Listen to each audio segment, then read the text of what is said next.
여러분 좌우에 계신 분 한번 인사할까요? 메리 크리스마스 인사했습니다. 메리 크리스마스, 메리 크리스마스, 활짝 웃으면서 여러분 1년 중에 가장 행복하고 가장 가슴 설레고 정말 가슴 뜨거워지는 날이 바로 성탄절인 줄 믿습니다. 아니십니까? 아니다, 나는 내 생일이 가장 가슴 설렌다. 그게 아니죠. 예수님의 생일이 가장 가슴 설레는 날인 줄 믿습니다.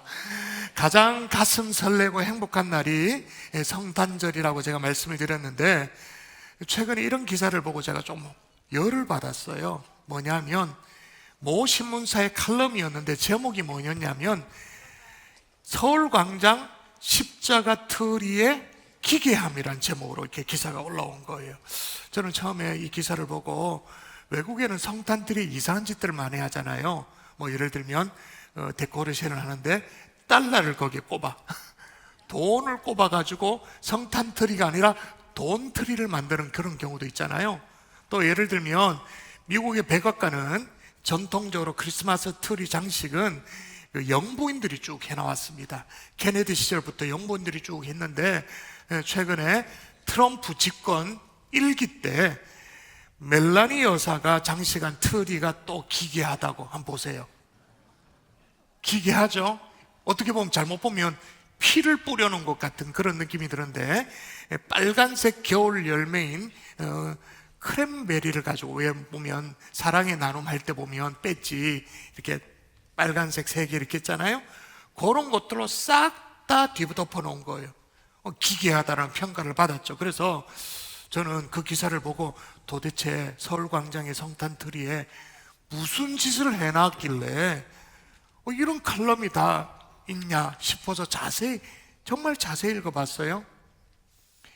이걸 보고 기괴하대요. 보여주십시오.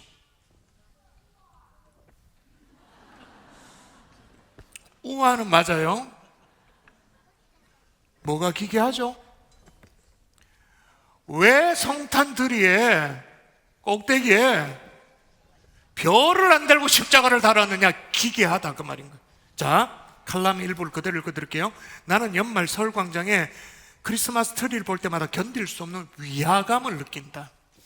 이 트리의 꼭대기에는 전통적인 베들레헴의 별 대신 십자가 장식이 있다. 복음서에 의하면 예수가 태어날 때 동방의 박사들은 이 별을 보고 유대인의 왕이 태어날 징조로 여겨 그에게 경배하러 갔다. 반면 십자가는 예수님의 죽음을 상징한다. 그것은 예수님을 처형한 형들이었다. 생일을 축하하는 자리에 사형도구를 걸어놓다니 악취미일 뿐만 아니라 예의도 아니다. 그래서 제가 이제 그 컬럼에 댓글을 살폈어요. 사람들이 뭐라고 댓글을 달아 쭉 살펴봤더니 어떤 댓글이 달려? 옳소! 당장 십자가를 철거해야 됩니다. 정신 나간 사람들입니다. 십자가를 철거해야 돼. 그럼 막 댓글이 달리는 거예요. 저는 그걸 보고 이상해서, 세상 사람들이 성탄에 대해서 오해를 해도 이렇게 오해를 많이 하고 있구나 라는 생각을 했어요. 자, 여러분에게 한번 물어보도록 하겠습니다. 성탄이 우리에게 정말 메리 크리스마스, 기쁜 성탄이 되는 이유가 뭔가요? 예수님께서 이 땅에 오셔서? 물론 그렇습니다. 그러면 예수님이 이 땅에 오셨기 때문이만, 그것만 우리에게 기쁨이 됩니까? 아니죠. 오셔서 기쁘지만 오늘 본문에 보니까 뭐라고 해놨습니까? 한번 읽도록 하겠습니다. 같이 읽습니다. 시작. 높은 곳에서는 하나님께 영광이요 땅에서는 하나님이 기뻐하신 사람들 중에 평화로다 하니라. 그러니까 성탄이 정말 기쁜 이유는 뭐냐? 이 땅에 진정한 평화를 주시기 위해서. 그 평화, 하나님과 원수관계였던 죄인이 하나님과 평화되어지는 진정한 평화를 주시려고 십자가에 죽기까지 이 땅에 오셨기 때문에. 다시요, 성탄이 기쁜 이유는 예수께서 이 땅에 오셨기 때문만이 아니라 십자가에 죽기까지 이 땅에 오셨기 때문인 줄 믿습니다. 아멘. 그것이 바로 성탄절이 메리 크리스마스, 기쁜 성탄이 되어지는 얘기예요. 연말이기 때문에 기쁜 거 아닙니다. 연휴여서 기쁜 게 아닙니다. 무슨 할로데이, 해피 할로데이 그런 게 아닙니다. 예수 그리스도께서 이 땅에 오셨고 하나님과 원수된 우리를 구원하기 위해서 십자가까지 지기 위하여 이 땅에 오셨기 때문에 우리에게는 기쁜 성탄이 되는 줄 믿습니다. 아멘. 아멘이십니까? 아멘. 진짜 아멘이십니까? 아멘. 그러므로 우리에게는요, 별이 아니라 십자가가 달린 성탄 트리가 기괴함이 아니라 우리에게는 어떻게 해요? 은혜지. 더 은혜죠. 여러분 동의하세요? 아멘. 아직 동의가 안 되는 분들이 좀 있는데, 이와 관련해서 성탄에 관련된 오해들이 꽤나 많이 있습니다. 여러분이 오늘 좀 풀어야 될 오해가 뭐냐? 첫 번째가 말구유에 대한 오해예요. 자, 작년 이맘때도 말씀드렸습니다만 예수님이 태어나신 곳이 어딘가요? 지명이 어딥니까? 유대 땅 네 글자 어딥니까? 베들레헴. 자, 구체적으로 베들레헴 어디에서 태어나셨습니까? 다들 말구유 그렇게 말하죠. 작년에도 소개해드렸습니다만은 제가 이스라엘의 성지 촬영을 가서 직접 찍어온 성화를 한번 보시면 이게 고증을 다 마쳤습니다. 그래서 이게 틀림없는 그림이다 이렇게 되어지죠. 한번 볼까요? 보십시오. 잘 보십시오. 저기 어디 말이 있습니까? 어디에 말이 있습니까? 없죠? 그런데 희한하게 한국교회 성도들은 언제나 말구유라고 불러요. 그래서 오늘 제가 다시 한번 이 말씀을 드릴 수밖에 없는, 아직 습관이 바뀌지 않았어요. 말구유, 자꾸 말구유래.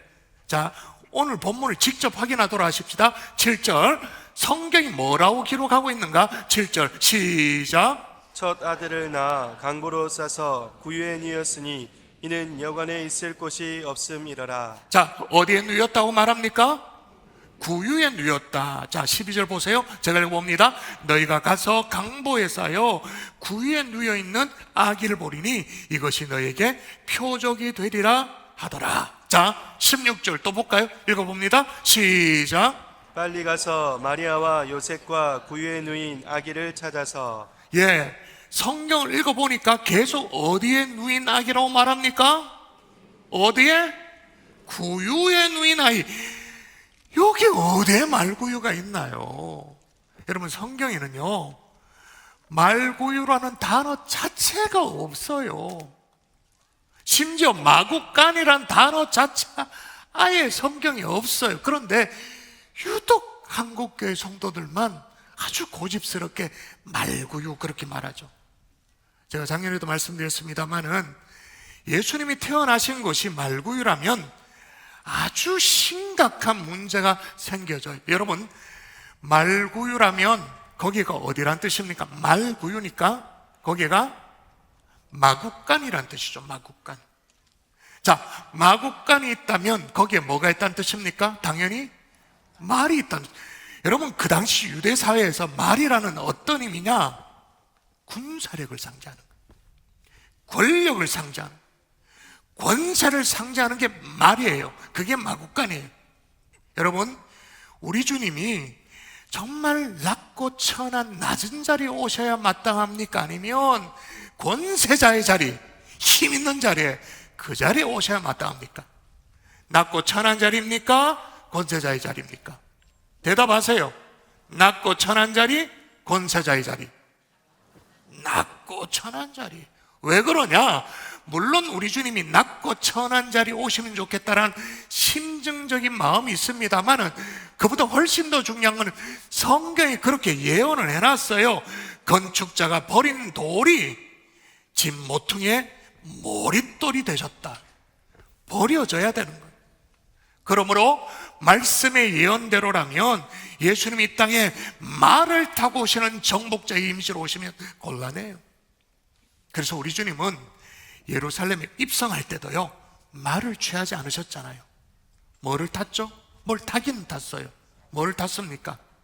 나귀를 타고 예루살렘 성에 입성하셨던 주님이에요.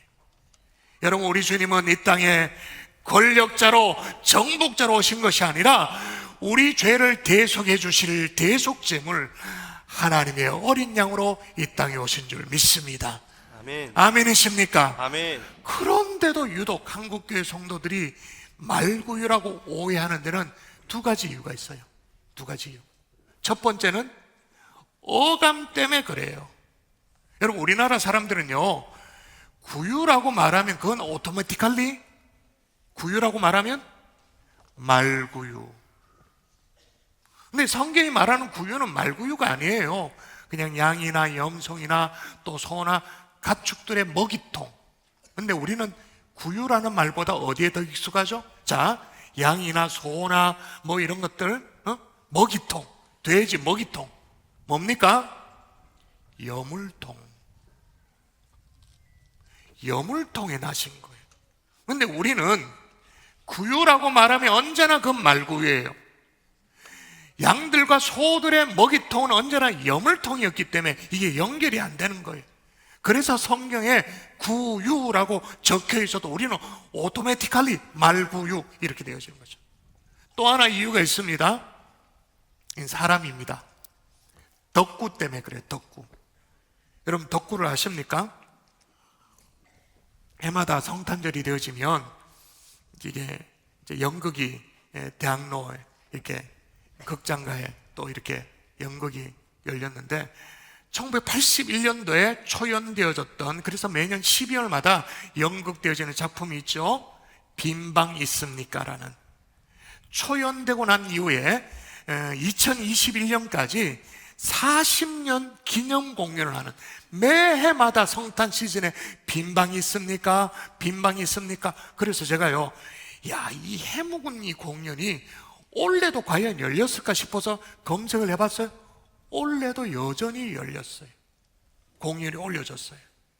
여러분, 이 연극은 미국에서 실제로 있었던 일들이 우리 실정에 맞게 이제 각색이 된 연극이 빈방이 있습니까? 아닙니까?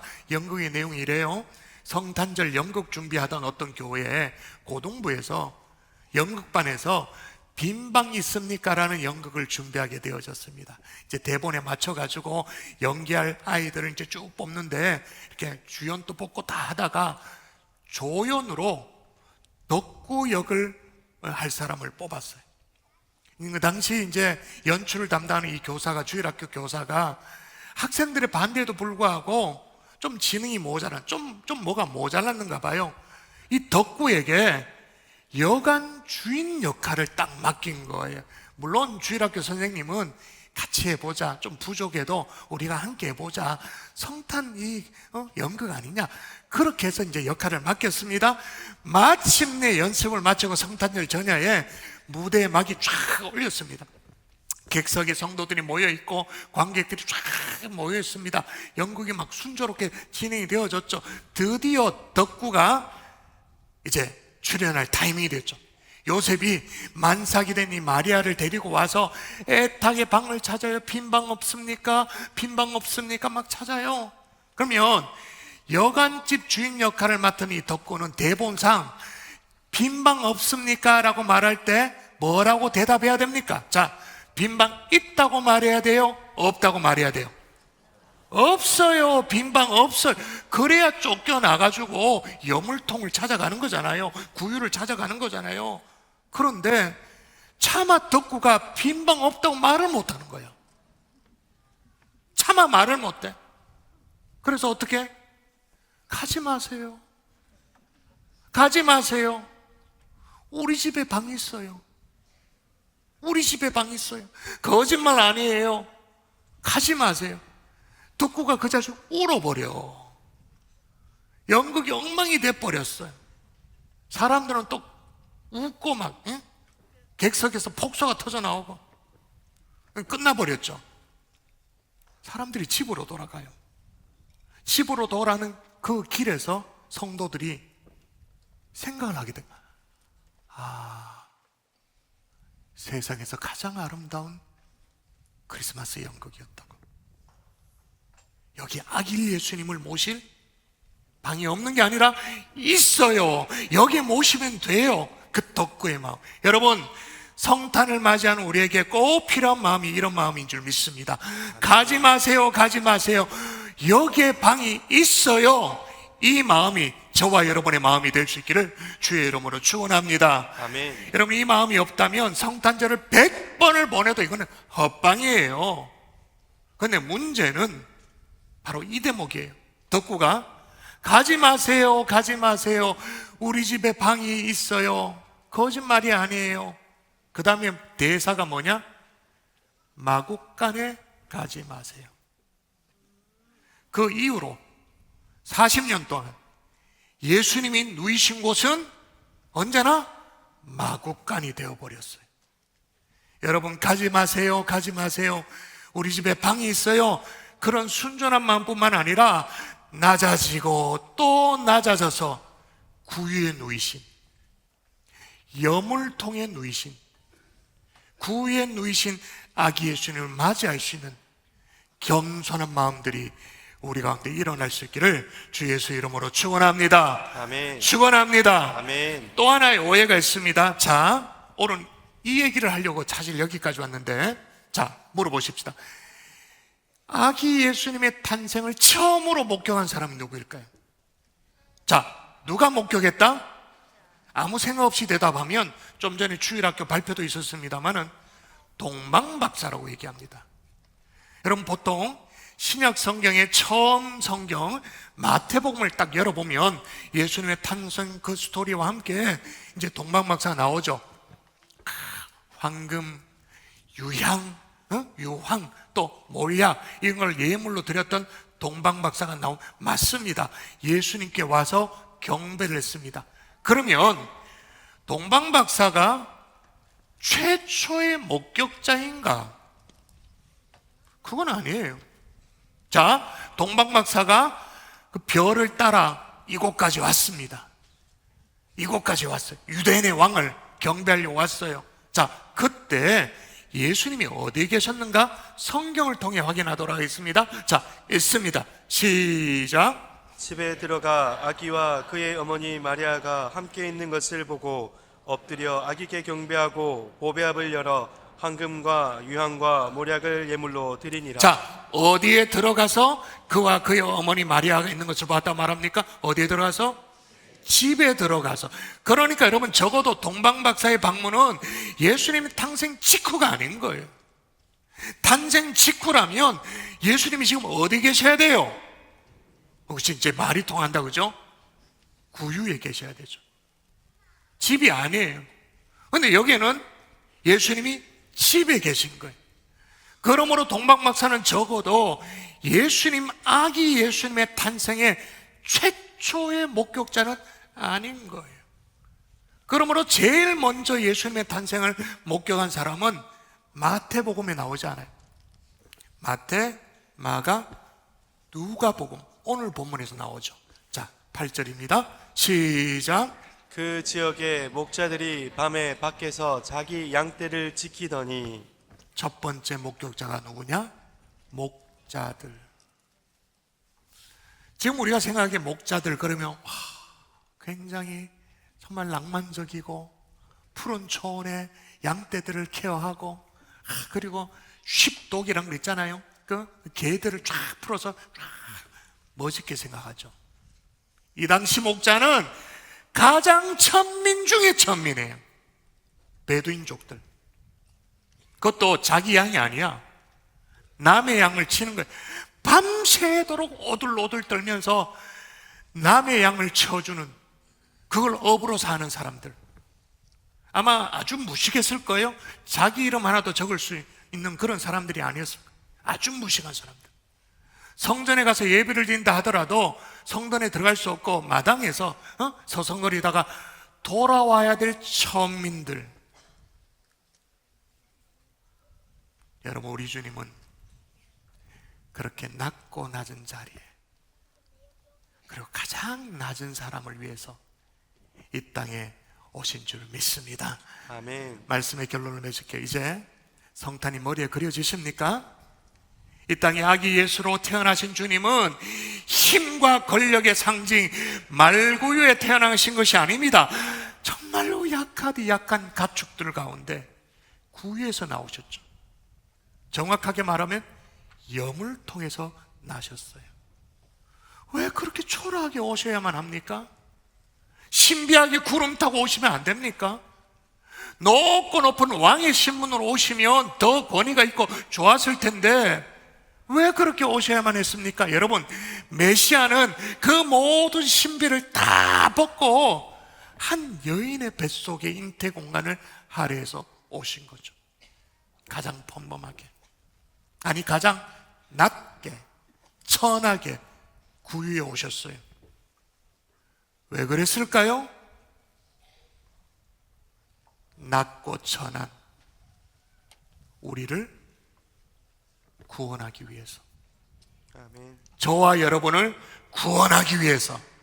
아멘이십니까? 아멘. 또한 그렇게 오신 주님이 누구에게 처음으로 목격되었냐? 힘 있는 사람인가? 아니, 황금을 가져와서 경배드릴 그 정도 급의 사람인가? 유향을 또 뭐 예물을 드릴 수 있는 그런 사람, 그런 수준의 사람이 아니고 아무것도 없는 목자들. 저는 그렇게 이 땅에 아기 예수님께서 오신 것이 너무너무 고맙습니다. 너무 감사합니다. 저는 그렇게 오신 주님이 너무 좋습니다. 그 주님을 마음에 새길 수 있는 하나님의 종들 될 수 있기를 주의 이름으로 축원합니다. 아멘. 이걸 알고 있으면 세상 사람들은 성탄트리에 왜 별이 아니라 십자가냐 기괴하다 그렇게 말하지만 이 모든 것들을 십자가에서 다 이루셨기 때문에, 그래서 기독교의 심볼이 별이 아니잖아요. 십자가잖아요. 이 모든 것을 깨달아 아는 우리들은 십자가가 기괴함이 아니라 오히려 은혜가 되어지는 줄 믿습니다. 아멘. 할렐루야.